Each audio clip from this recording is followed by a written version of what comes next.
I tell you, I just don't know what I'm gonna do, Al, because there ain't no cure for the Shaolin Temple blues. Welcome, one and all. It is the BeWise Chronicles.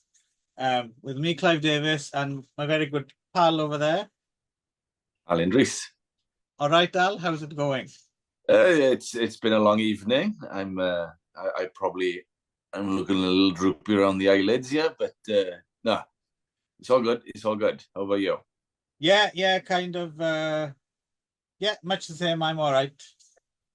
Right, so we got a lot to get on with, so we'll put the niceties aside and dive in, is it? What are we Absolutely. doing? What are we doing today? What were we insane enough to decide to put on the docket for this episode? Well, we stumbled across the No Retreat, No Surrender series with our ramblings, Hmm. and yeah, I didn't realize there was five of the mofo's. Yes. No retreat, no surrender, 1 to 5, or depending on which territory you're in, aka Karate Tiger 1 to 5, right? Mm-hmm. Yeah. Interesting. Yeah. Yes.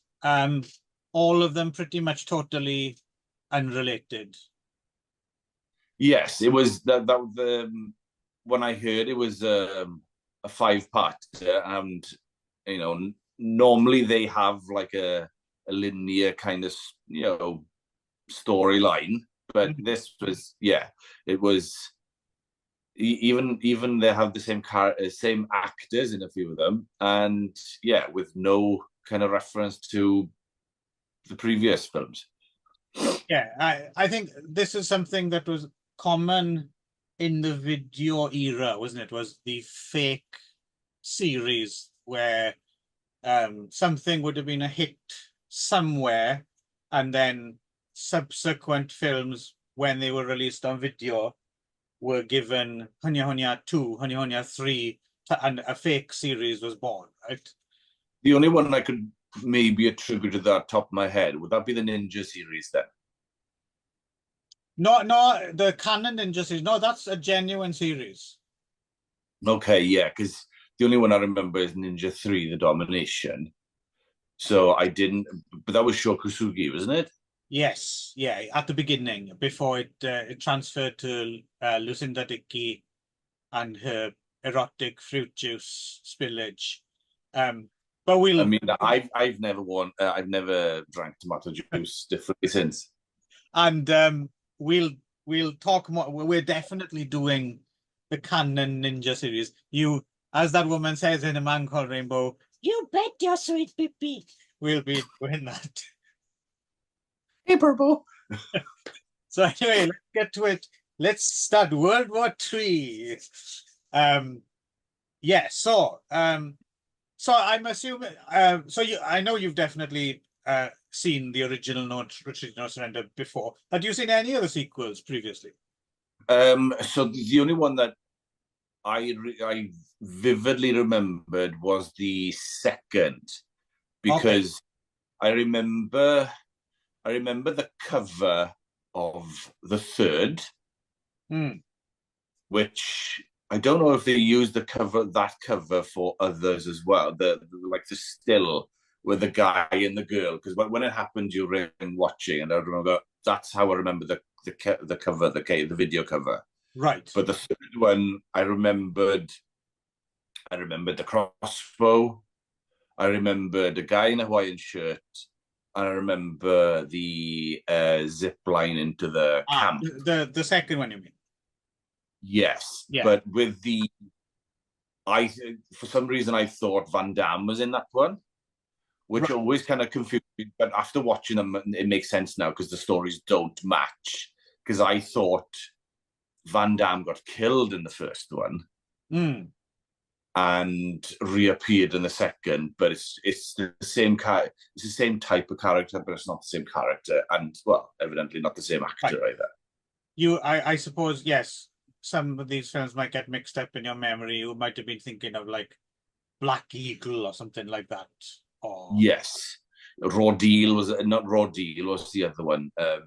well, maybe Raw Deal as well because he had just slicked back hair, but it was that kind of image. Oh, you mean the one when he has slicked black hair is Double Impact, I think, isn't it? He had double impact, but also when in Raw Deal when Arnold is driving around that quarry, he's Yeah, got that. He's in that convertible, the slick back hair. I mean, some right. images are similar. Yes, our collective kind of uh 80s action movie consciousness, right? That we're all Yes, and reflected. I was 10 or 11 years old when I watched it as well. So that that was also a well, it's 30 plus years ago now. So oof. Yeah.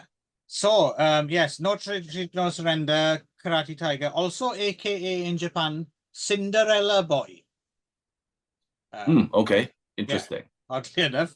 1985, an US Hong Kong co-production, directed by Korean Kwai, of course, who was is a big um deal in well, originally the Hong Kong and then later, you know, action world internationally. He did I think he did was it Righting Wrongs the same year as this, or anyway, big Hong Kong action name, Hmm. written by Keith Strandberg, who ended up writing this whole series, right? From producer Uncian's seasonal films, who made Snake and the Eagle Shadow and Drunken Master, those early Jackie Chan kind of comedy kung fu hits. So he was Uh-huh. riding high on that still, I guess. And then starring Kurt McKinney, who I don't know who that is really, other than this film. So with these whole canon things, with the whole series, I mean, the I think this is the first time I've actually noticed now.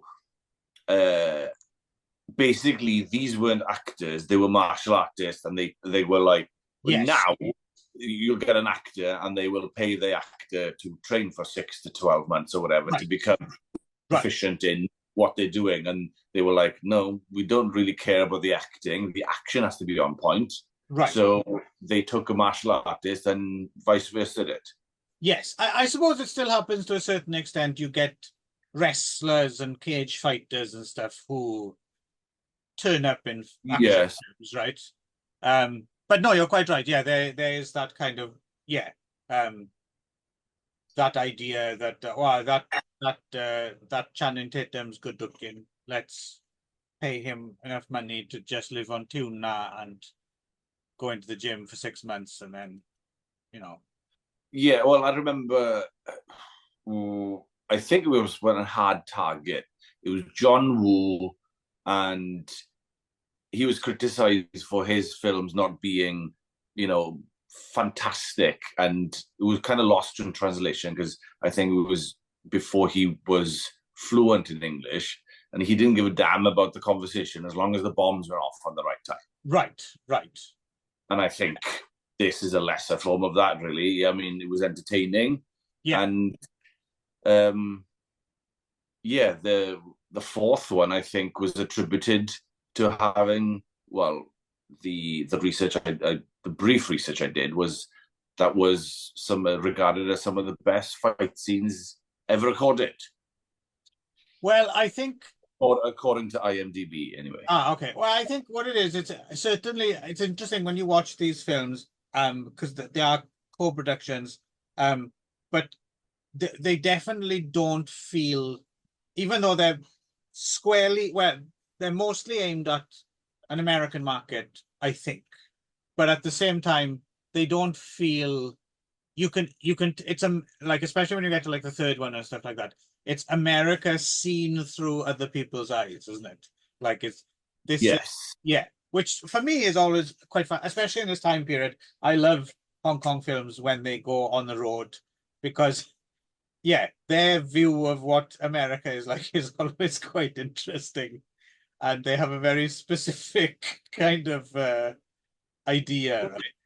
It's also with these as well. It was they've um either they got influenced by but the timeline doesn't match up. It doesn't marry, because the fourth one now, when that basically the end sequence, you could attribute that to the Thunderdome in Mad Max. Mm. I mean, and then the first one, I mean, essentially it's a play-by-play of the Karate Kid, but it came out 2 years previously. Yeah, but I think you're still onto something though, because what we're forgetting is in those days, these things stayed in the public consciousness for longer, right?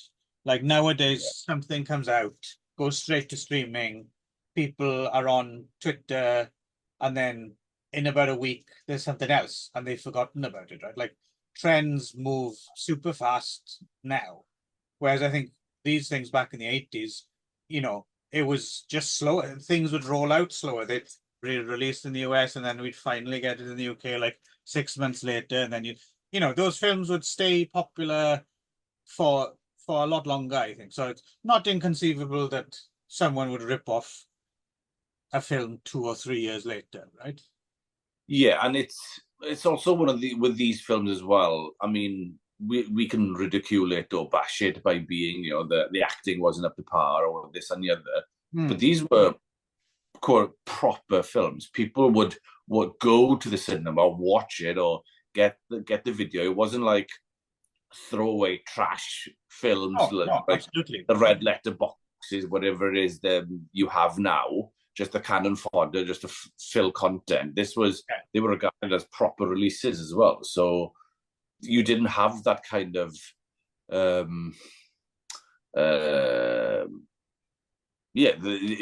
you said, it remained in the consciousness more. It wasn't.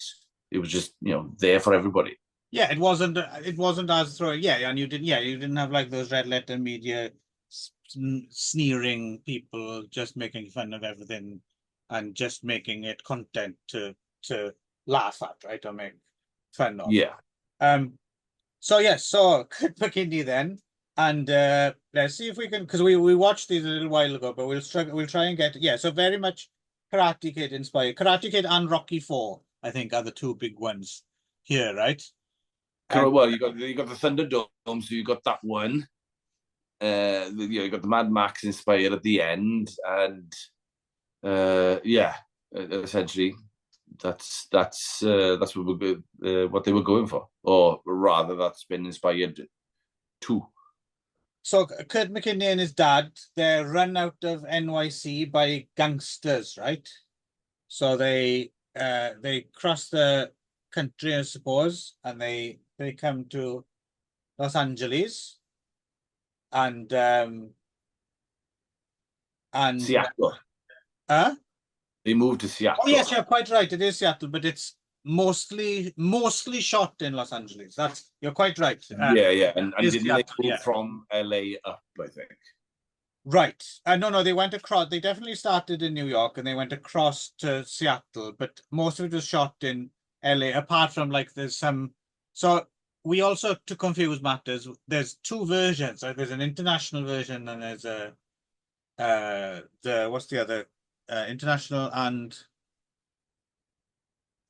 is it for the Hong Kong release? Maybe I think the other one is, and they're kind of, I don't know. I watched them side by side, and it was quite.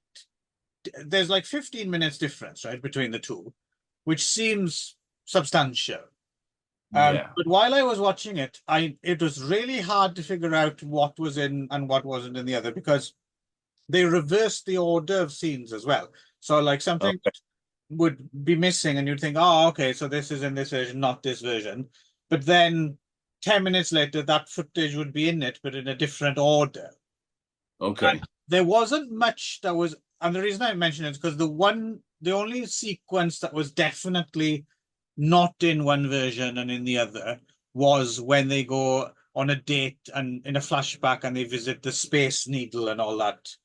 So obviously they shot a little bit in Seattle, like landmarks and stuff.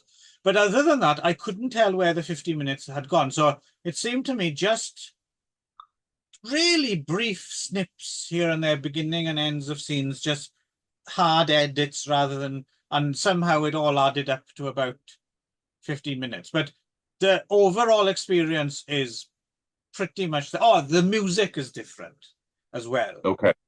The Hong Kong version had better music, I think, than the international one. So it's probably down to a tax thing or a licensing thing where they probably had money from the state, maybe, so they had to put in landmarks and dates or whatever in. Yeah, I'm not quite sure. So it Obviously, was filmed this, there rather this than not. this was quite common back in the day with these co-productions where they would prepare. I think it was just a matter of, oh, this audience likes this and this audience likes this, and to maximize the chance that something was a hit or something, it was just prepared for that specific audience in mind, I guess. Mm-hmm. Yeah, so anyway, and But the father, he reminded me, I didn't look up. He was a working actor, quite. I remember him from a few things from, I don't know, 80s, 90s. yeah, Tim Baker, this is, and again, I think to your point, I think he might have been a proper martial artist as well. Um, yeah. So and yeah, Kurt McKinney. I mean, even though we don't know who he is, I mean, he clearly has the chops as well, right? Like he knows what he's doing. Yes, yes. So yeah, so he rocks up, and so yeah, so basically it is the Karate Kid story about like almost immediately. One of my favorite characters, the fat cake eating neighbor, right? Yes, yeah. He, for some reason, takes an immediate dislike. Yes, yeah, and literally stands by the side of the street, stuffing a big cake in his mouth. But yeah, yeah, this is not a subtle hill. Let's put it that way. And it's also going back to what you said, what other countries think of America, and boom, Exactly. Yeah. right there. Speaking of which, of course, he also befriends G.W. Fales, who is one of the more memorable characters in the film. The I mean, breakdancing, skateboarding friend RJ, right? that was it was unfortunately it was painful to watch his scenes because he was so hammed up. It was, it's taking the stereotype and just, I don't know, giving it a turbo boost or whatever it was. It was painful actually. Yeah, yeah, he was. He's definitely memorable. So, yeah, so he turns up and he's the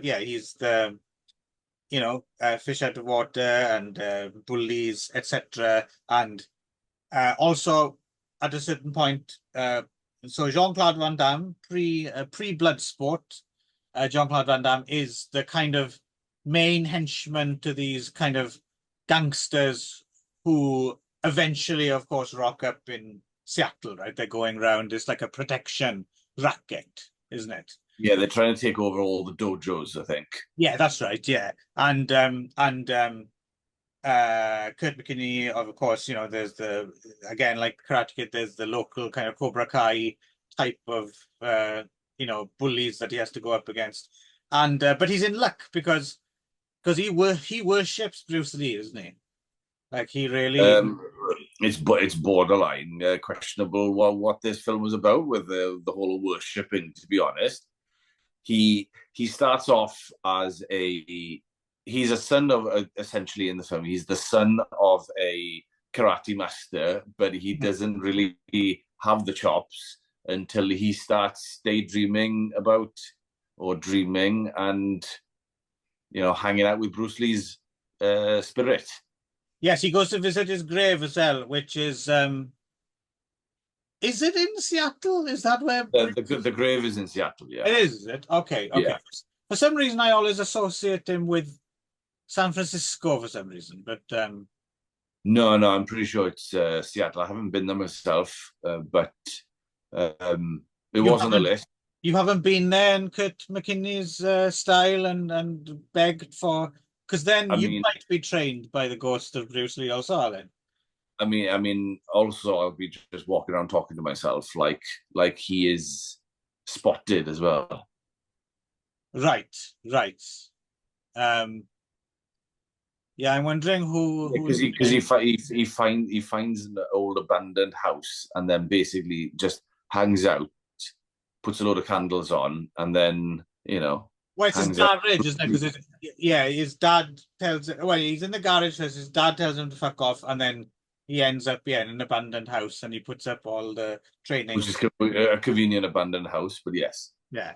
Um, I mean, when he does pass away, which I don't think he has yet, of course, I will be worshipping at the grave of Javin Jenkins and hoping that his ghost returns and teaches me to be as cool as good old Javin is.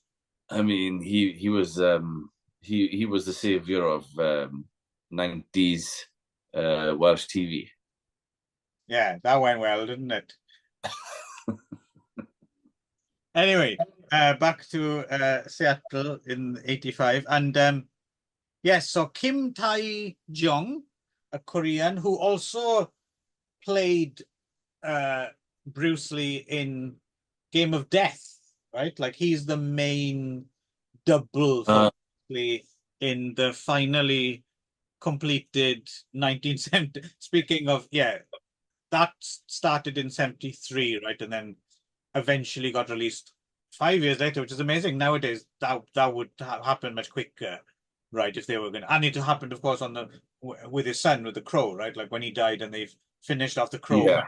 Although, of course, they'd shot a lot more of the Crow before Brandon died than Game of Death got shot, right? And I'm massively.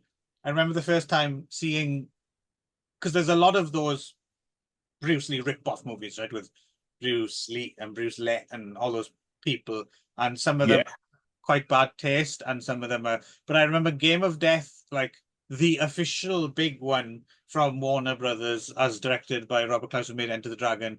To me, almost seemed the most tasteless one that left a bad taste in the mouth. I can't. I mean, it's been a while since I watched Game of Death now, but no, I can't because Bruce Lee only did 4, wasn't it? 4 big. He did Enter the Dragon. He did Game of Death. Then he does the where he avenges. Well, yeah, it's essentially it's Big Boss. Fistful of Dollars. Big Boss. It's Big Boss, Fist of Fury, Way, and then Enter. Oh yeah, no, are we missing one? No, that's right. Yeah. Fist of Fury is essentially a play on A Fistful of Dollars, isn't it? Where he comes in and he avenges the village. No, that's Big Boss is closer to that. That's the one with the bodies and the ice and stuff like that. Okay, and then I need to go back and go through the Bruce Lee stuff then, because yeah, they like this in time now will just all blend and marry together in a way. But obviously, Enter the Dragon is the iconic one, and oh yeah, of course we've got to mention that as well. Yeah, yeah. So but yeah, Game of Death is oof, no, it's not. Because everyone just fixates on the fight scene in Game of Death, they don't really think about the story there. Yeah, with Abdul Jabbar, right? That's but that's because it's the only good shit in it, right? That's the good reason, right? Yes, and yes, cut it short. I suppose it does. After some awesome, extremely '80s power rock backed montage training scenes. It is finally time for Kurt McKinney to take on JCVD, and who's very much channeling a kind of Dolph Lundgren, Drago in Rocky IV kind of persona, right? He's the Russian villain, right? Yes, he is. It's.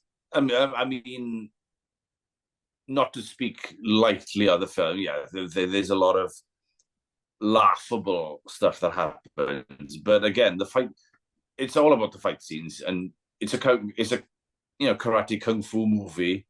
and that's what you're there for, and that's it ticks the boxes in that respect. I mean, it's Yeah, a you know yeah. the storyline's a bit laughable, blah blah blah, but in saying that, it's I mean, It moves. It's not boring. It shifts. yes, yes, and yeah, there's a bit of ridicule. They have the love story, and you know the sidekick is trying to get his friends in on the act to try and get the guy and the girl together, blah blah Yeah, blah. But which they do at a body popping contest, which is body popping and a lot of exaggerated face. oh yeah, Jesus I Christ. mean, Yeah, yeah. You can just imagine someone shouting, act more," right? yes, yeah, ham it up. No, no, I agree with that. It's and yeah, because it's Korean choir and also choreographed the action with Mang Hoi as well, who did some doubling on Yes Madam as well the same year. So that, people who know action, right? And Yeah, and no, I'm there with you because obviously, especially nowadays, you know, people much younger than us, the fuckers, are mad for the 80s, right? They've discovered old films, online and they don't even watch the whole films. They watch those fucking YouTube, condensed into 5 minutes things, right? And then they're mad for the 80s, but it's rose tinted glasses, and a lot of that crap it's still crap, right? It was yeah. crap then, is crap now. But No Retreat, No Surrender is a good example of a time capsule which is still fun to watch, I would say. Well, I think the one that springs to mind now, the one that came through popular culture, as you said, it was Kung Fury, that 15 little kind of, I don't know if you've come across that. Frozen. Kung Fury, Yeah. Kung Have Fury. you come across Kung Fury? So Remind me. Kung Fury was basic. So someone did it in their basement, etc. It's basically there's a kung fu cop who goes back in time and then Oh fights a yes. Tyrannosaurus Rex. Yes, yes, I am. Yes, yeah, no, but that's a good example of this current, yeah, this trend that now. That basically takes it takes the whole 80s thing and basically has the Karate Kid element in it. It has the Miami Vice element in it because he was just like a suave cop. It was basically Super Mario kind of esque fighting. It had dinosaurs and shit in it. It was Right, essentially these it condensed into a 15-minute short, right. which is fun. I've seen it Okay, twice okay, maybe, but okay. I mean, I have to admit, I have a slight, not that in particular, but there's so much of that stuff now. I've started to get a little bit like there's quite a lot of something comes up and it's like it's set in the 80s and you're like, oh, for fuck's sake. Like, I think it's because we lived through it the first time, right? yeah. We had enough of it. But for the younger generation, they genuinely seem, and I kind of get it because it seems in retrospect, and I don't think this is just because I'm a grumpy old git, but like all the decades seem to have a really strong flavor, especially cinematically. You got 30s, 40s, 50s, 70s, 80s, and then 90s onwards, it starts getting a bit flavorless and bland, doesn't it? Like, Well, flavors and bland. I think it just becomes more polished. yeah, maybe I, it's not the I thing. think it just becomes Yeah, rounded, and people think of them. You take these films now, the 80s films, and they want it to be good acting. They want it to be good kung fu. They want right, action. right. Instead of this now, it's one or the other. I mean, at the end of this decade onward, then they just wanted it all encompassing. Yeah, yeah, it's true. There's something has been lost there, and I understand the drive for perfection or making it better, or whatever. But there's definitely you lose something along the way, right? And certainly in terms of like this century, right, from like the noughts on, it's I don't know about you. For me, it's a blur in terms of like I can't pinpoint. Oh, this is such a 2005 film and this is a 2013 film or this is a 2018 film. It's like I have no concept of it's amazing the number of times like so I still listen to Mark Kermode's film reviews, back in the UK, I listen to the podcast, and I make a note of interesting sounding things, I write down and I have a list, and then at some point I go looking for them. And then the number of times I'm like, oh yeah, I remember, I'm sure Mark was just talking about this, a few months ago. And it turns out it's a film from 2014 or something. Really? Yeah. 10 fucking years ago. Wow. Yeah, it's getting to the point where nothing stands out now. It's all kind of, yeah. Yeah, but I expect that could just be a personal thing of just getting older. I think time just seems to speed up, and but it's no, it's pretty hard. Anyway, we're straying. So no retreat, no surrender. The OG, no retreat, no surrender, is still kind of fun, isn't it? Yeah, it's good background noise, background film, etc. I mean, it's essentially Karate Kid with a bit of mystical Bruce Lee thrown into it. Yeah, yeah, and I can imagine. I mean, not now. I've just watched it more recently, but maybe in another decade or something, if someone insisted to watch it again, or maybe they had a screening on a big screen or something, I'd watch it again. I think I can imagine having fun with it. I mean, maybe not the first one. The second and third were a bit more. Had I think they just threw a lot more in. I think they stretched the first one out a little too long for me. But right. Again, well, let's get to it. Yes. Let's get to it then. 1987. No Retreat, No Surrender 2, Raging Thunder. Once again, directed by Yuri Korean as well. Keith W. Strandberg again writing with Roy Horan and some other people.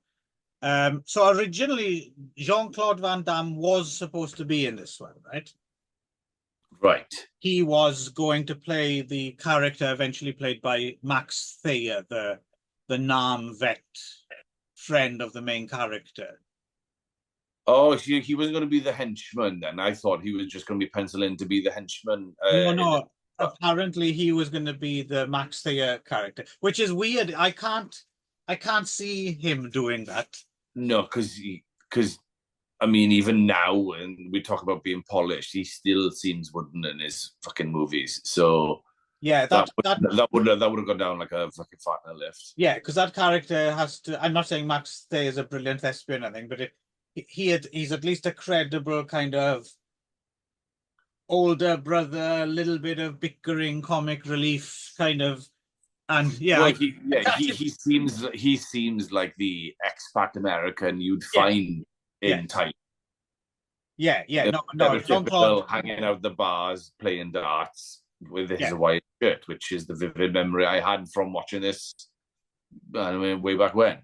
Yeah, Jean-Claude Van Damme, despite decades being a Hollywood star, is about as American as Mao Zedong, isn't he? He's not going to sell that, is he? No, not at all. Yes, so this one stars, someone who will become very familiar for being the star of more entries than anyone else, Lauren Avedon. Yes, which I haven't looked up yet, but I've looked at some of his reels, etc., and he's like 5 or 6 Dan or whatever he is. So yeah, he knows he's the real deal. Yeah.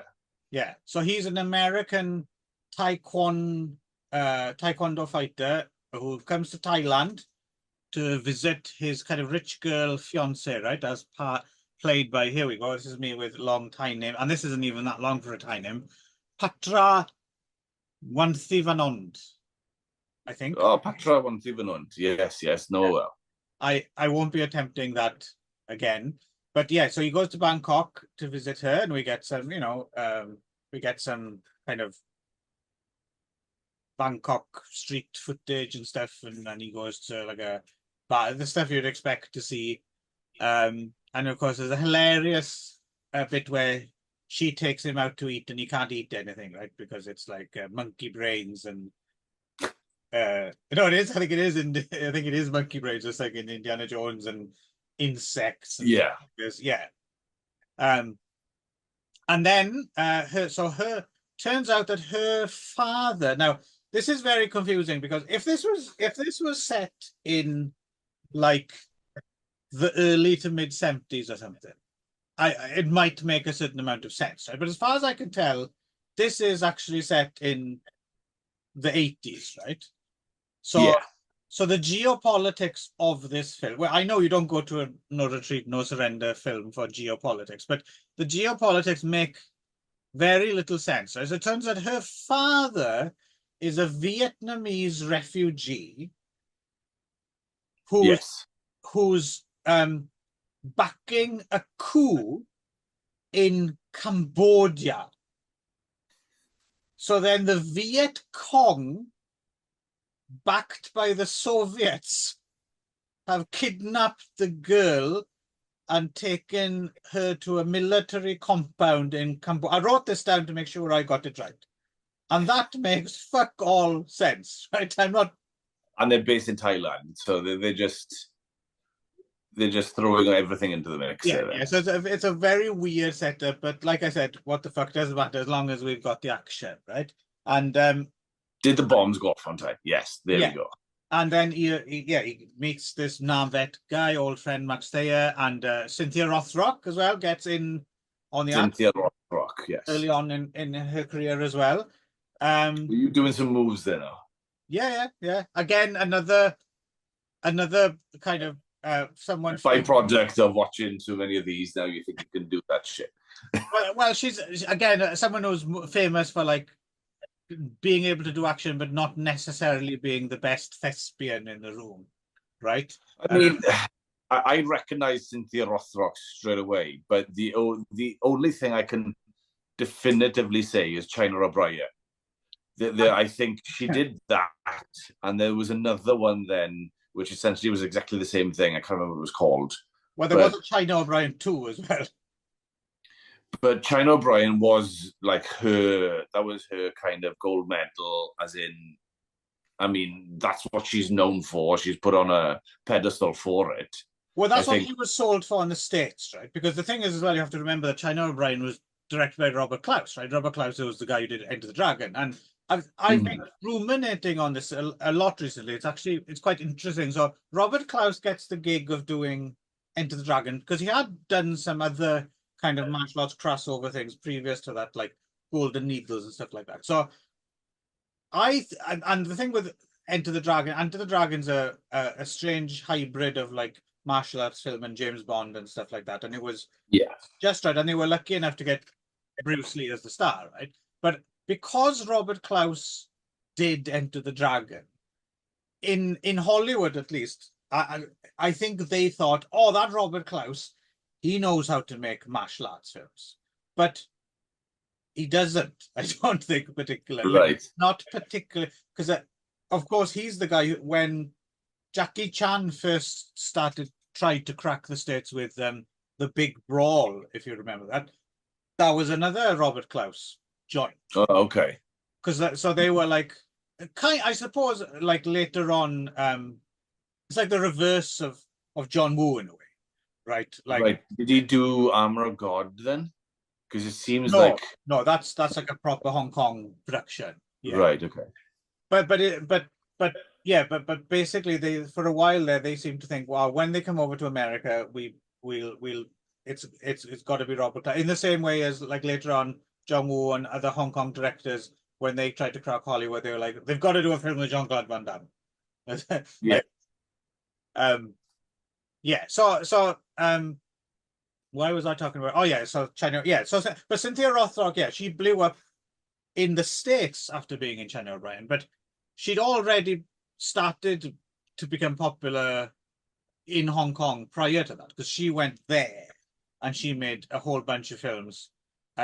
So internationally, I think she's already on the way up, right? But you're quite right. It takes until China O'Brien for American audiences to know who she is, right? Yeah, and this obviously in No Retreat now, she is early in her career and she's young, and China O'Brien, she's probably, well, I'm presuming she's well into her 30s then, because, or she, in my mind, I haven't seen that for years, Yeah. but she just seems older in that, and I mean, she's obviously had more acting experience, stroke lessons then, which I think China O'Brien is it's either the same year as this or just a year later. I'm way off then. Yeah, Interesting. Um, Okay. but anyway, but yes, that's very much a vehicle as well. Plus, it would have been shaped to fit her, right? So here Yeah. she's part of an ensemble. So, and to be fair, she's up against. I mean, well, so apart from so the main henchman is the Soviet villain is Matthias Hughes, right? Who's a big, very large German man who doesn't look similar to Old Van Damme, so that's why I was yes, I can confused see why why he you might, wasn't. but he's a big guy, and I suppose his big break was. Do you remember that film I Come in Peace, which was released in the UK as Dark Angel? Dark Angel, yes. Where he played like a big alien who came to Earth and he had like spinning disc weapon and like a CD. It was like a CD thing. Yes. I remember that being kind of a better than average sort of action film that was a big hit. I think I lost a couple of CDs because you were trying to reenact that in one of our houses. So it could well be, yes. But yeah, and then he had a bit of a direct-to-video action career after that. So it's interesting to see him, and he's got a crocodile pit in this film as well, which absolutely becomes a plot point. But also, his henchman is played by Huang Zhangli, who the big bad at the end of Drunken Master and many other kung fu classics, and who, of course, I got to meet earlier this year because very good. He came here for a meet and greet organized by a friend of mine, and I got some photos with Huang Zhangli, and I got some stuff signed, and I got to talk to him a little bit, so that was quite nice. Excellent. He didn't kick me, so he didn't round the house to shit at you. No, because of course he is.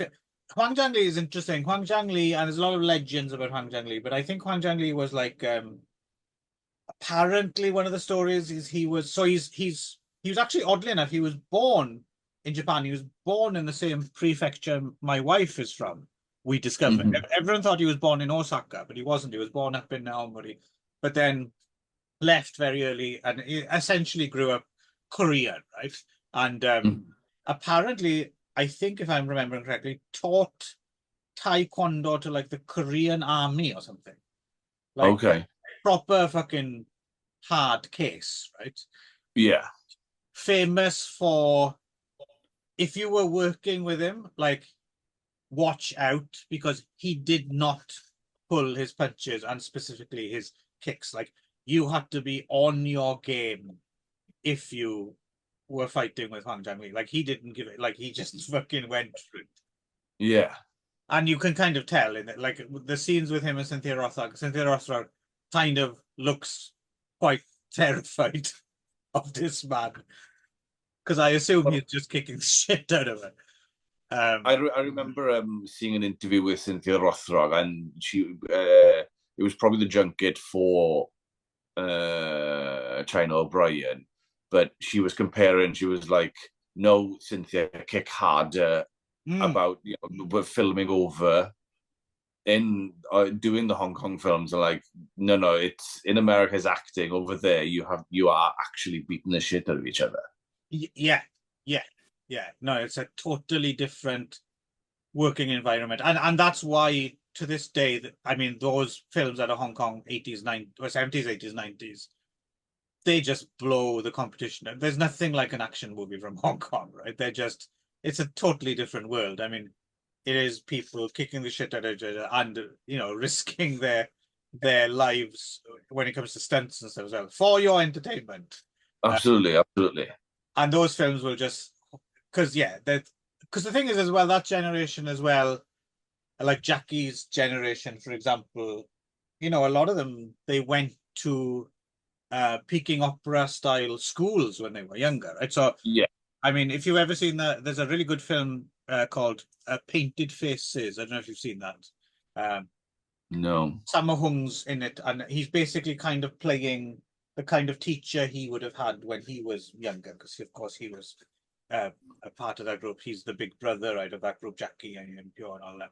And in that film, it's there's some of the scenes, but apparently that film's nothing compared. Like it was basically torturing children, right? I mean, Yeah.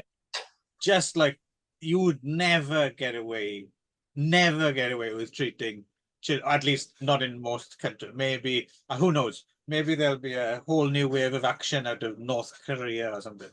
But yeah, just yeah. So you know, they're trained early on to be just supple and hard and just yeah. So I don't know if there's anyone to fill that vacuum now, right? I mean, Yeah. you can still have good action stars, but not to that level of just the punishment those people could take is just insane, right?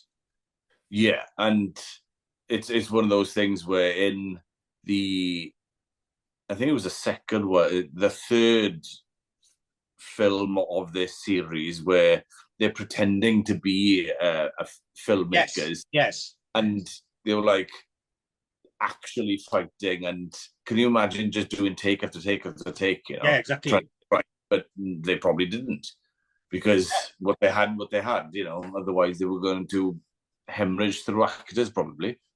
Talking on another show I do, we were talking to Toby Russell about when he first went over to like Taiwan and he was in some films as a performer, and you know he wasn't particularly trained in any martial arts, but he just said it was just fucking like it was just at a certain point adrenaline just kicked in, and you wouldn't remember anything, and you'd wake up the next day and you'd be in pain all over, and but somehow you got it done, right? Yeah.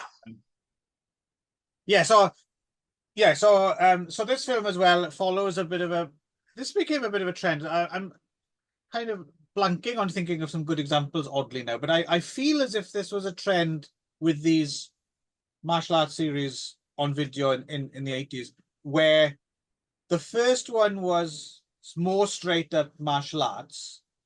And then, like you said earlier, when it came to like the sequels, they opened it up a little bit. So this is more of an overall action film, isn't it? Yes. But it's the classic. Someone gets kidnapped or they've got to infiltrate a place, and all kind of concentration-y camps like this, they all seem all is I don't know if there's film in the same place, but they all have the same kind of architecture and topography of it all. It's I think yeah, the phrase you're looking for, which is now in common parlance, it's an exploding hut film, isn't it? yes. Yeah. And you can tell basically exploding hut, but also is this the end? No. We need a really big explosion with barrelfuls of gasoline. Bang. There we go. That's the big kind of, ta-da. There were a lot of exploding huts in this era. We watched quite a few exploding huts when we watched POW The Escape, right? And those war bus films. And actually, as I Yeah. remember, I think the A-Team had an awful lot of exploding huts in it as well, didn't it? I seem to remember. And just people jumping off huts on top of other people. Oh yeah, you could have the explosion, then you got to have someone doing that. Exactly. Yeah. Exactly. Yeah, so there's some exploding huts. So there's martial arts, but there's gunfire, there's explosions, there's chases, there's a crocodile pit. Yeah, so there's a lot going on. And when it finally gets into gear, I think, when they do go out there to this weird camp for whatever reason, I mean, it's actually a pretty, it's corny, it's like the comedy's corny and all of that. But Yeah. the action is fucking pretty good. And it's too long. It's 104 minutes, which is too long. But when it kicks into gear, this is a solid action film, I think. Yeah, this one, but again, you can tell there's no kind of acting training, etc., and there's too much emphasis on Lauren's face, and he's trying to express too much, and the big eyes. But again, he makes up for it with the shit he can do physically. Exactly. Yeah. Fighting and being the martial artist that he is. Yeah, he's good enough in that kind of, and like we said, when we get to the next one, he's fucking Marlon Brando compared to Keith Vitale, right? But yeah, but no, what more is, that's all you need. It's good enough for the, and again, Rothrock as well, right? Like Rothrock's never been a brilliant actress, but she can do the action, right? And yeah, perfectly fine. I mean, to be honest, I need to see more. I think seeing, because again, China O'Brien and those American productions were, well, they were just a lot more safe and bland. But if you go through some of the stuff she did in Hong Kong, and also she did some films in like Indonesia as well, like those are good. Like you can see, you understand the appeal of Cynthia Rothrock when you see them in that context, right? Yeah. So again, fair play. A pretty good sequel, I would say. Not really a sequel, a standalone. That Karate Tiger 2 or No Retreat, No Surrender 2. Another thumb up from us, I think, Alan, for this one. Yes, yeah. This is, if we're going to grade them, this isn't at least first or second, as in best of the five? I mean, yes. First one was, I mean, it was fine, but I'd say the second, third one that they're trying to do more of the action again, and they're getting another actor in who, painted surfaces could do a better job, I think. But again, influenced by Miami Vice on this one, I think they were trying to get a suave kind of cop kind of vibe going on. Yeah. Instead, who could round house or whatever. Yeah. So this is 1989's No Retreat, No Surrender 3, Blood Brothers. And this, so for the rest of the series, these are all directed by Lo Yen Ming, aka Lucas Law. Again, Keith Strandberg still writing these things, still seasonal films.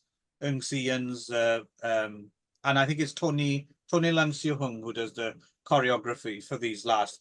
So the credits, the behind the scene credits for these last three are, we won't go over them again. They tend to be more or less the same, right? So this one I'm struggling to remember, but I think this is, so Lauren Avedon returns. Keith Vitale is his brother. Keith Vitale's a CIA agent, right? Yes. And they don't get on, these two brothers. He goes, that's it, because the father was a CIA agent. One goes into the business, and the other one was, a free spirit kind of martial arts for fun rather than as an occupational hazard. That's right. And this one, oddly enough, starts with a quote from Mao Zedong, right? The power comes from the barrel of a gun. Which I thought that was a Black Panthers quote, but maybe they got it from Mao, and I'm not sure. But and Lauren Avedon's a karate teacher, right? And it's coming back to me now. I think I watched this like a month ago, probably, or even longer. But there's the patriarch of the family, and then there's no woman because either divorced or she's died or whatever. And the guy's got two sons. One's a karate teacher, and the other one went into the family business, as it were. Yeah, Joseph Campanella is the father, and he gets killed. by the bad guys. Uh, yes. It's always bad guys. Yeah. Yeah, well, he's a very bad guy as well, isn't he? This one, he's a particularly bad guy, and Yeah. so at some point, I can't remember what. Cause so it's kind of set in. It's mostly set in Florida. Is that right? Or I get it's the Miami Vice kind of vibe. I think they were like, oh, let's be smooth. There is something, yeah, because the brother has to go undercover also by the end. that's right. Yes, and Yeah, it's some the sort of brother infiltrates and tries to. Oh, the guy with the white hair. There we go. yes, and then there's something to do with a African ambassador as well, Yeah, and he gets and they have to kind of pretend to kidnap him at the end, and there's quite a good final. The extended final fight is pretty good. Like the action is solid, right? It made me laugh as well that when Lauren Avenham goes to Florida, like he rocks up in Florida, and it's just all full of like babes in bikinis and stuff, right? As opposed to wrinkly old retirees, which I'm guessing Florida probably has more of than. there's many of them. Yes, but this is the only film as well where they have like the quintessential kind of hot female kind of co-star as well, whereas the other two didn't. Right, right. And I mean, yes, Cynthia Rothrock was in it, but she wasn't depicted as the no, hot one. no, that's never been part of her appeal. She's never been marketed in that way, right? Mm-hmm. Um, and George Bush turns up briefly. There's footage of George Bush. I thought, fucking hell, they've got a good George Bush lookalike, but it is actually George Bush. Yeah, it's just footage of him being, coming up or something. Yeah. And then the other thing, there's another bit. He's only on screen for a little bit, but during one scene, there's someone who looks exactly like Martin Landau. But I'm pretty sure Martin Landau isn't in this film. But I was like, fucking hell, that man looks like Martin Landau. Right. Well, would they just be using stock footage in, or they just guerrilla kind of, let's film this guy now as he's coming off the plane kind of thing? It must have been news footage or something, I think, because they're very close, aren't they? Like if they have to have captured him. And to be honest, they're so close, and I thought it must have been a lookalike. But no, apparently it is. It is him, and it does. It's not a lookalike. It is definitely him. And yeah, this is again just. It's cannon fodder. It's fine for the background. As we've alluded to, we watched it maybe like a month ago, and it's starting to come back to it now. But yes, but struggling to remember the nuances of this one, if it has any. Yeah, and the aeroplane chase at the end, and the hangar, yeah, that was good. The throwing stars or something, and it's got a blade in his shoe and stuff, but it works. It was another one that I enjoyed. Like it barreled along, right? Yeah. Keith Vitale threatens to. Well, no, actually, even him, he's so over the. Like, I don't even know what the fuck he's trying to do in some scenes. Like his acting, like seriously, like sometimes someone's just bad, but he does. He's all ticks and quirks, and you're like, what? What are you doing? Like, what are you trying to do? I don't even know what you're attempting to do, man. Yeah. But that in itself, it's kind of entertaining to watch. And Lauren Avenham must be pleased because he's like, fuck, he's making me look good. Yeah, it makes it look bloody Oscar worthy. Yeah. But again, they chose people who knew what they were doing, right? They can handle the action. And again, it's got that look.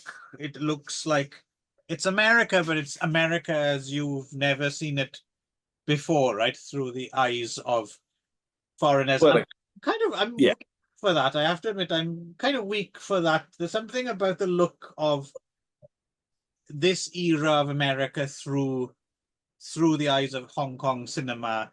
It's got a look because it's the film stock doesn't even seem this. same, does it? It's got a different. No, yeah, Colors are different. yes, yeah. The post production, whatever, you know that they didn't go.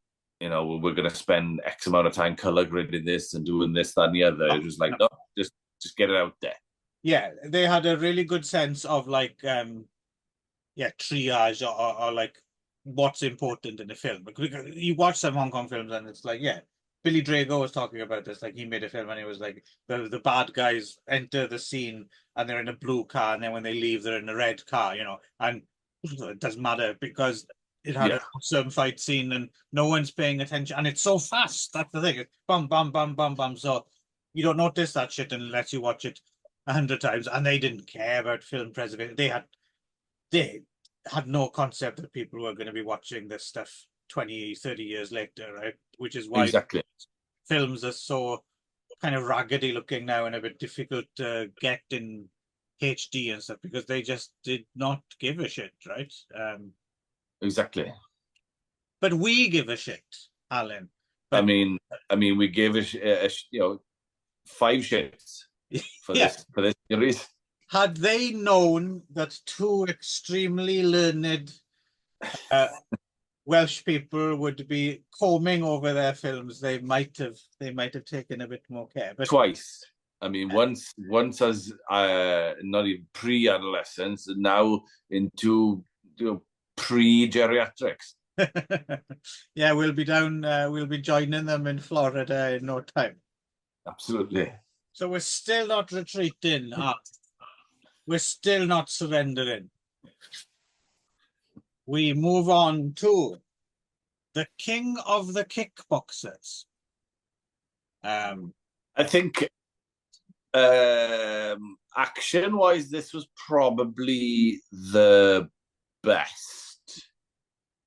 Okay. Okay, no, I'll rephrase it. Martial arts-wise, this was the best. Yes, you might be onto something there, I think. So Lauren Avedon returns, but now he's a undercover cop. Yes. And he's And sent. also, he's a vengeful brother. Well, yes, he's sent by his angry police captain boss, Richard Jekyll, to go to I've seen him in quite a few things as well. He was a good worker. Oh yeah. I'm always glad to see Richard Jekyll. So he's he's sent to Bangkok to expose an underground snuff movie racket in which promising young martial artists are beaten to death, basically, right? Yeah, I mean it's a problem I encounter daily. Right. Yeah. No. Nashville's it's a tough town.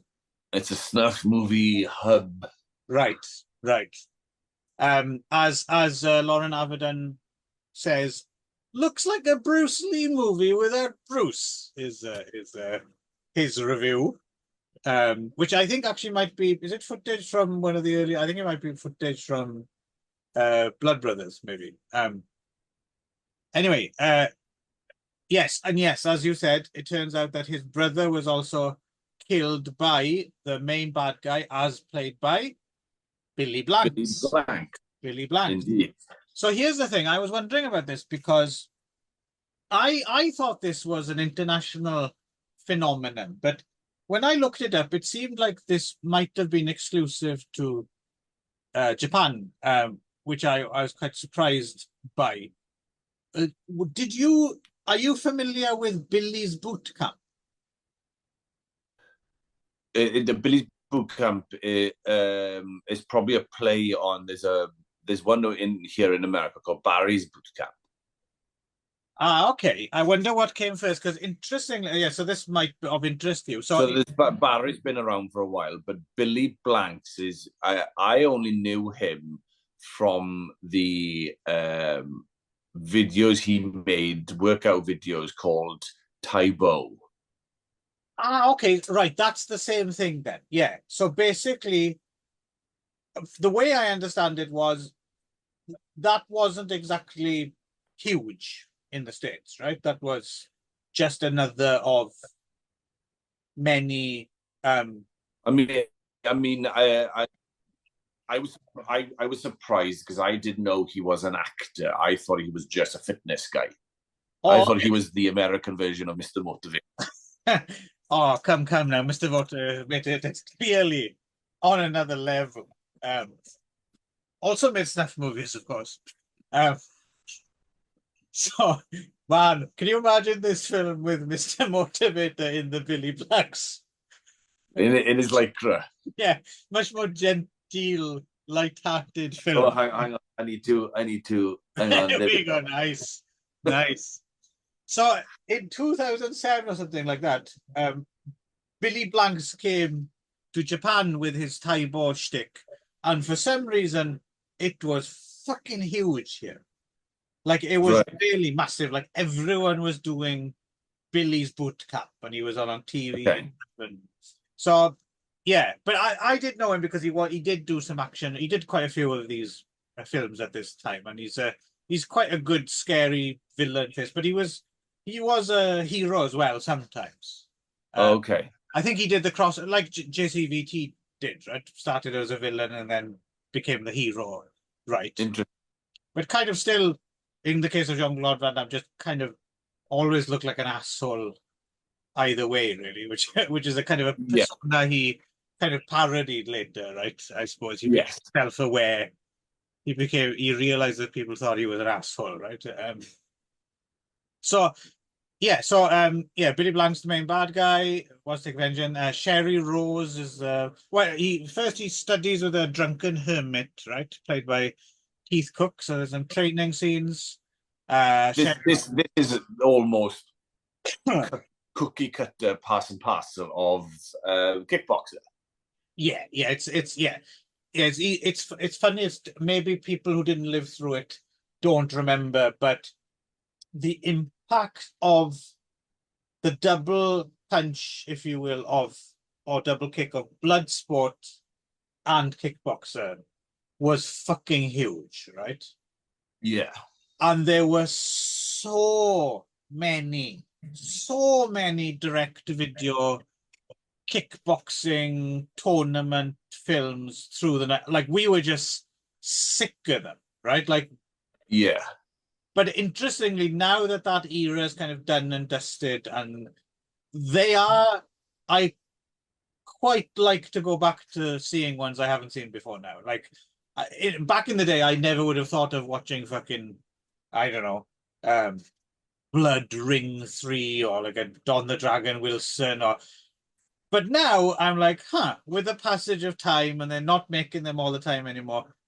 They're kind of interesting if you're an action movie fan, I think. Well, even Jean-Claude Van Damme is no kind of amazing actor, but I will say his portrayal of Frank Dukes in Bloodsport is good.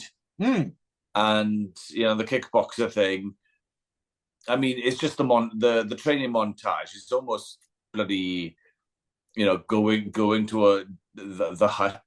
Yeah, it's not yeah. an exploding hut, but going to a hut and then training with the drunk master. It's, I mean, even doing the splits exercises, it's almost yeah. They could have used the same footage.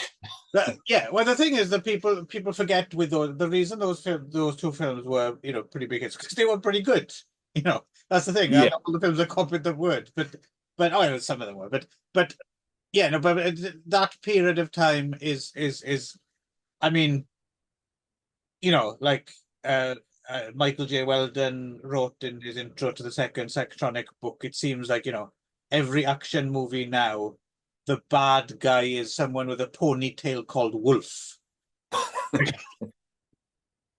but that seems very much of that era now. But he's absolutely right. At a certain point, yeah, every fucking film does have a ponytail character with a Uzi and his name is Wolf or something like that, right?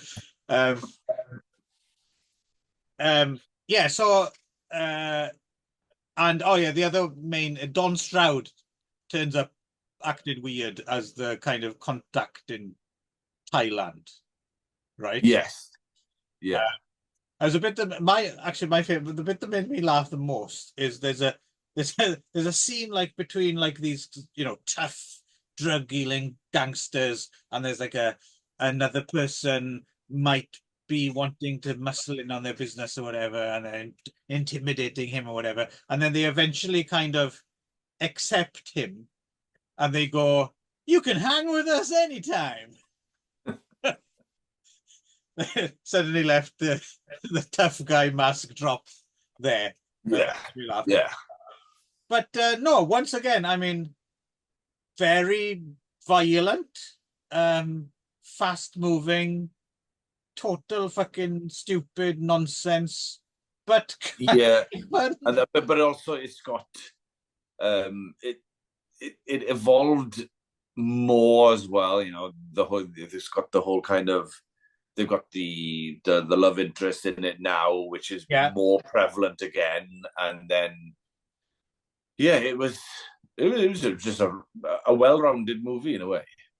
yeah, yeah. I feel no shame in admitting that King of the Kick. I mean, it's not, it's not great, but it does what it says on the tin, as they say, and the action's good. Like I said, Tony Long again doing the action, and I mean, the creepy kind of producer guy. I mean, there was oh, a yeah. level of slime there which I don't think was acting. Apologies to the man in question if you're watching. No, Arlen's views do not represent. I'm not fucking wrong though. No, yeah, absolutely not. Um, yeah, I mean, yeah, what's more to, it's Billy Blanks makes for a good villain as well, like a good, like proper, like snarling, like force of nature, like no nuance, no like, oh, maybe he's got a heart of gold. No. He's just No. He literally was. And if I were to watch this as a kid or younger, then yeah, because this was the first time I saw this. I mean, going back, I remember seeing No Retreat, the first one. I remember seeing the second one and the third. So this I hadn't seen before, but if I would have okay, watched it as a child or whatever, I think yeah, he would have been a product of nightmares. yeah, yeah. The only person I can think of anywhere near as scary is Mr. Motivator. I mean, he'll just make your dreams He's like perpetuate through time. he's like Freddy, isn't he? He motivates through fear, is what he does. Yeah, just by the lycra he'd wear. Yeah, exactly. Terrifying stuff.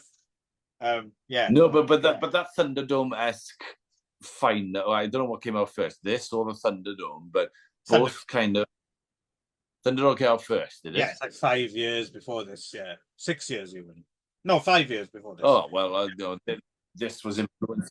This was influenced by that then, obviously. But I mean, even the sharp bamboo off the actual fighting platform. I'm sure that any kind of normal production would have had that down like a major health and safety thing. But these are actual fucking fighters, you know. Yeah, yeah. So No, it's it's good trashy entertainment. Nothing wrong with it.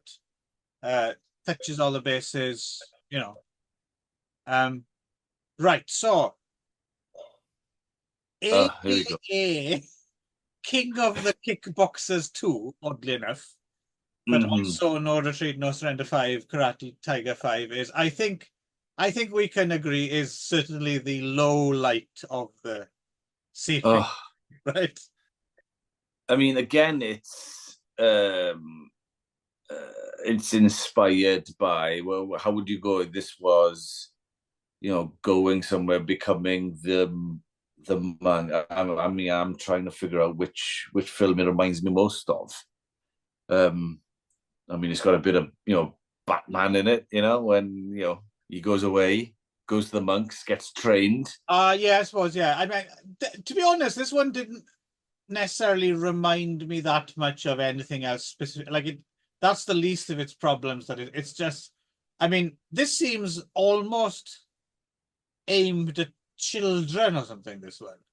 I thought it was a parody of itself at one point, especially with him trying the montage of them singing when they're in the quarry, and just the singing in general was just fucking vile. Well, Eddie Cochran was big in China. I don't know. So, Yeah, so here we go. This is we got a new leading man in the form of Rhys Madigan, who once again he can do the stuff. Apparently, Yes, interestingly though, and he reminded me. I've probably seen him in something. apparently originally a role, and this is interesting because this kind of goes against the grain of the hiring the martial artists, and they do, because as far as I know, this actor in question doesn't have martial arts training. I might be wrong, but apparently Oh, okay. Jason Bateman was originally meant to say play this role. Really? Yeah, but he Mm, refused to shave his head. At least that's what the IMDb trivia says. interesting, because I mean, as much as we're ridiculing him for his acting and the stuff, I mean, I don't think Jason Bateman would have been on par with any of the physical stuff. No, I mean, the thing is, we say that now, and maybe if we go over to Wikipedia or something, it turns out, oh, Jason Bateman's actually like a fucking 10th Dan fucking belt, or, and we just didn't know. But I don't think so, because I don't think I mean, the only thing I can think of is, did he do any like backflips and shit when he was Teen Wolf 2? I barely remember anything. That's probably another film we might want to do, the Teen Wolf films. Well, Teen Wolf 2, but I mean, Teen Wolf 2 is. He was a basketball, No, right, in that one. I can't even remember. The only I thing I can't. can Yeah, remember, that was the first one. I can't remember anything the second one. from the second from Team. No, me neither. No, I can't remember a damn Me thing from it neither. actually. The only thing I remember from the first one even is at a certain point he's doing like some backflips or something on top of it. But that's clearly it's not Michael J. Fox. It's obviously a double in wolf makeup and stuff. So Yes, yeah. I must admit, if anyone's on top of a van, I use that reference all the time, and it's always falling on deaf ears because I don't think anybody gets the reference at all. well, it's funny, if you would have asked me not even that long ago, like 5 years or something, like I don't think I would have been up for doing a Teen Wolf, like too soon, too soon. But I'll be honest with you, the idea of watching both Teen Wolf films now slightly appeals to me, even though I think they're probably both rubbish. So I think we should, if you're up for I doing. remember I remember the first one vividly. I could tell you most scenes pretty quick, but the second, no, I struggle with. I think the trouble is as well. I'm very loyal in a way that if they're trying to recast someone who's already done a good job, I Right. mean, I kind of don't like the set. I automatically don't like the second actor then, regardless of even if they do a better job. Well, it's interesting, isn't it? Because it's that Jason Bateman had yet to become the kind of beloved figure that he is now, right? Because lots of people really like Jason Bateman now, right? Mm-hmm. But yeah, back then, who the fuck's that? That's not my Michael J. You know. Exactly. Um, yeah, no, same. I'm struggling. I just remember he played basketball. I think I'm remembering that right. He played basketball, but I think that was Well, he played that in the first one. I don't yes, know yeah, if it yeah, crossed yeah, over. yeah. No, it did. So Yeah, it did. It carried on because that was the big thing in the first film, wasn't it? That he used his werewolf skills to be able to jump up and dunk hoops. Yeah. in the second one, is Bateman playing the same character then? Tell you what, Alan, let's do Teen Wolf 1 and 2 next and answer that question then. I mean, it's the age of question. I think everyone out there wants to know. Yeah, and I like how this happens on this particular show. It's like almost like organic what we choose the next thing. We've got a long Yeah. list, but I like this way of doing it. So there we go, in the bag. Next time on BeWise Chronicles, it's Teen Wolf. Yeah. Teen Wolf. Yeah. There's a TV series as well, isn't there? But I don't think I'm watching that. Oh, that one passed me by then.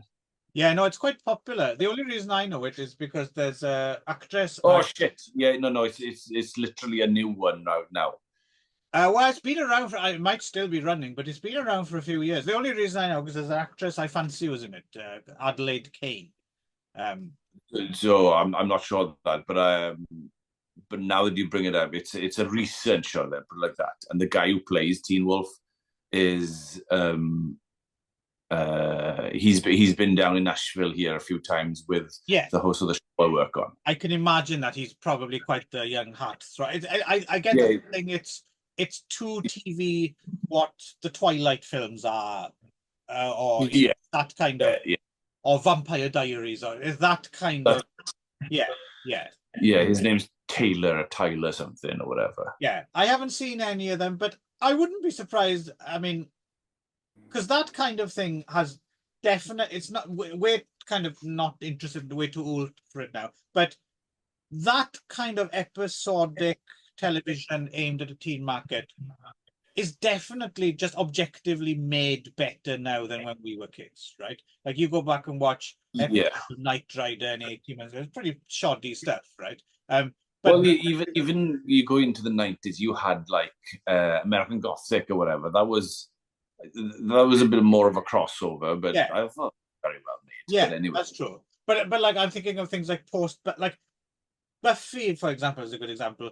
Buffy's not really for me. I mean, I've seen episodes of Buffy, and it's not in any way, shape, annoying or anything like that. It's good for what it is. I'm not going to watch all of Buffy. It's just not for me. But I can appreciate that for the demographic, it's very good, right? So I would imagine the Teen Wolf TV series. I might sample a few. I'll watch some of the episodes of Adelaide Gaines in them just to compare. But I would imagine they're probably head and shoulders above the Teen Wolf films, right? They're well, probably talking. I mean, production-wise, it's going to be amazing, but I'm not interested unless someone is doing handstands on top of a van. Yeah, well, we'll see. Maybe we should read the plot descriptions and find the episodes that have hashtag van, hashtag. Because isn't he also maybe a bit like American Shaolin? Isn't he doing like a air guitaring or something as well, or dancing to some rock and roll or something? Or in Teen Wolf, yeah, basically he takes his headphones off and he plays it through the tannoy system on the van. Oh, there we go. Is it by any chance? Why the fuck do I remember shit like that? Yeah, well, yeah. Is he by any chance singing They've No Cure Werewolf Blues or something like that? No. I think it's Johnny B. No, Johnny B. Good is Back to the Future. Well, anyway, we'll find out. But anyway, we'll find out. Talking about episodes, and I'm digressing now. We're going to fucking cut this out or whatever. But My So-Called Life is in that kind of. But Erie, Indiana, do you remember that? I do, Erie, Indiana, yes. That was a bloody good series, that was. The one I specifically remember is like some parents or something that slept in Tupperware beds. It was like a cryogenic kind of thing, but it was just giant Tupperware beds. I can't remember that. I remember the cash machine wanting to be the guy's friend and just giving him money all the time. And American Gothic was the one where with what's his face, not the little kid from Different Strokes, but he's almost got the same name, Gary Cole, right? Not Gary Coleman. And there was an episode with Bruce Campbell and Beatles. I remember that. Yeah, American Gothic with Merle because it was his sister's ghost that was with him all the time, wasn't it? Right.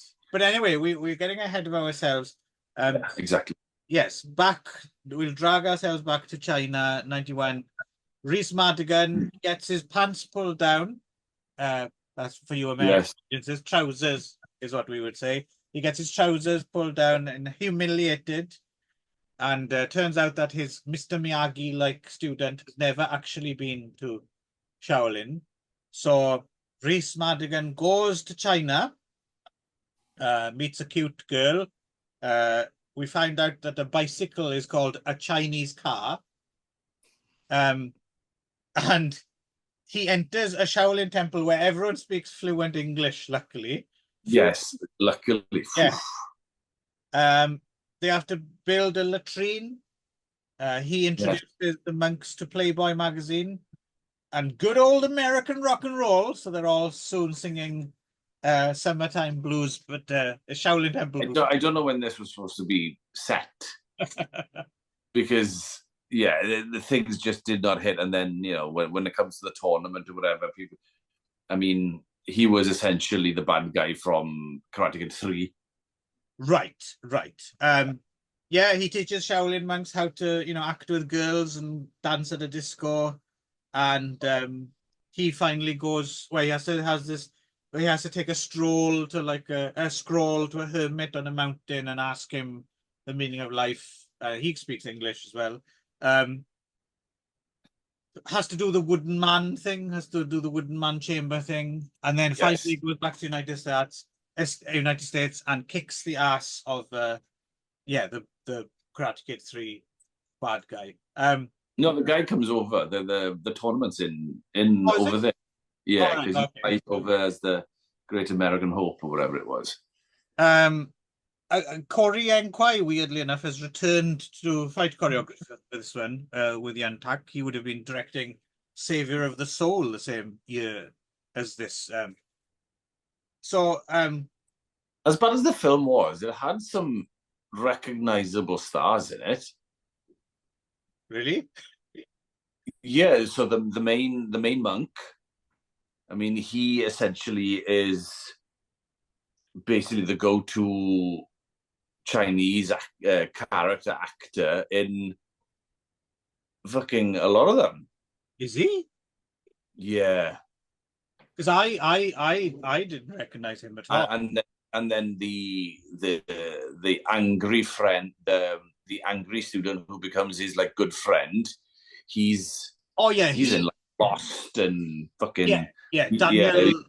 Daniel Day Kim, right? He's Korean. Yeah, he Yes. later became Yeah, he's in Lost, he later and then became now he's on Hawaii Five O, I think. yes, that's right. But I reckon the guy you're thinking of the main teacher guy. I'm wondering. Ah, okay. No, you're quite right. Kim Chan, right? Yes, yeah, you're quite right. He probably I didn't recognize him that much. I thought he looked a little bit like James Hong, but yeah, he's in lots of American stuff, lots of TV, isn't Yeah. he? Yeah. He plays Uncle Benny in Lethal Weapon 4. He's in yeah, okay, yeah, you're quite right. Uh Korea going all the way back to 1951 as well, actually. Yeah, and didn't the Miyagi-esque character wasn't that like just like a cameo from someone Oh, who's notable as well? I no, mean, I did, to be honest, I was watching this when I was a passenger in a vehicle, and it was hard to concentrate about everything about it. Really, it was just well, the only good thing about it. It was passing time on a really boring journey, but there was part of me thinking, I wish I was driving. well, I was just wondering as well. Did you have your headphones on? Because I would have, Yes. yeah, I would, because otherwise it would have been a very embarrassing experience. Because I can imagine whoever was driving, unless it was Reese Madigan himself, would probably go, "What the fuck are you watching?" Yeah, it's. I mean, the first one in this series was fine, but it wasn't the best film. This one, it was. I don't know. I'd say this is the worst of the five. Oh yeah, yeah, easily. I mean, it's quite childish. And the thing is, again, the action actually, oddly enough, is perfectly passable, but there's just not much of it. Yeah, the fill stuff in it was just. Oh, it was. Yeah, it was just as you said, laughable and corny and cheesy and. Yes, yes, Uh, yeah. Like there's a limit, right? Like there's a limit the amount of corn and cheese you can put up with, and then you're like, nah. Like I'm not watching this one again. Um, it was just yeah. It's yeah. Okay, I'm glad I've seen it because I'm not going to put myself through it again. yeah, I'd seen it before many, many years ago, and I remembered it surprisingly well. But I suppose because there's not much to it. Like I remembered that he teaches them rock and roll and hanging out with girls and yeah. It's also I'm not quite sure who it's aimed at because I very much doubt American audiences would have enjoyed this film. Um, and No, I don't think no, Hong because Kong audiences would enjoy it either. No, I mean, the fight scenes were good, but not Oh no, absolutely no. It wouldn't. No, satisfying for that. no, no. And also, I was even thinking, even if you consider maybe I doubt they would have given a shit in 1991, but possibly they might have considered maybe preparing something for the mainland market. That makes a bit of sense because there's nothing.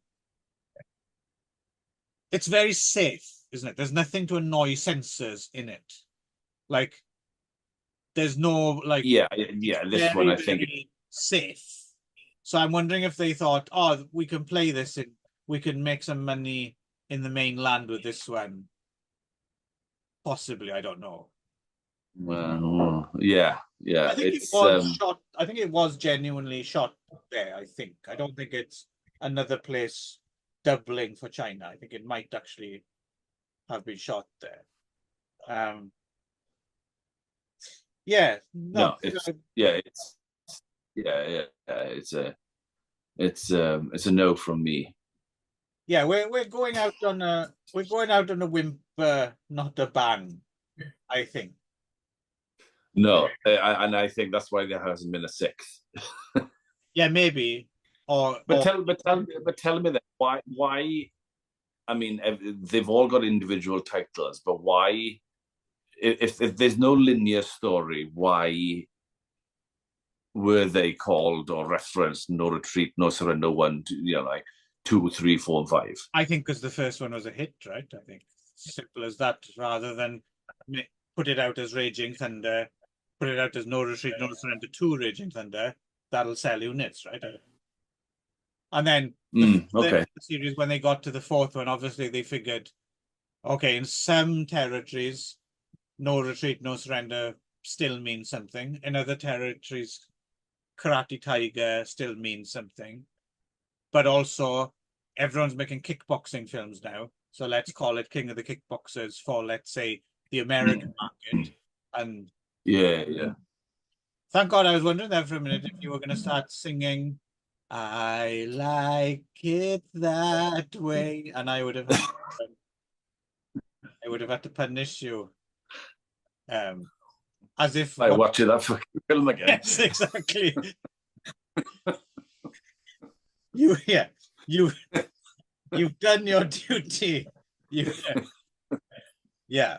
We can play taps now for all the people who watch Exactly. the No Retreat, No Surrender series.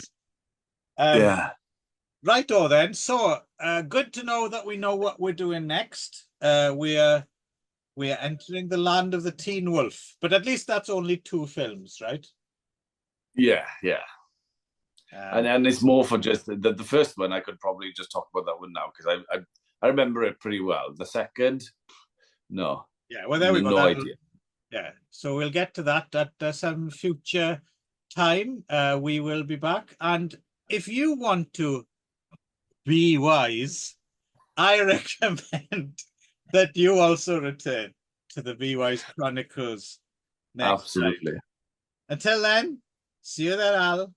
Ta-ra. Cheerio. There ain't no cure for the BeWise Chronicle blues.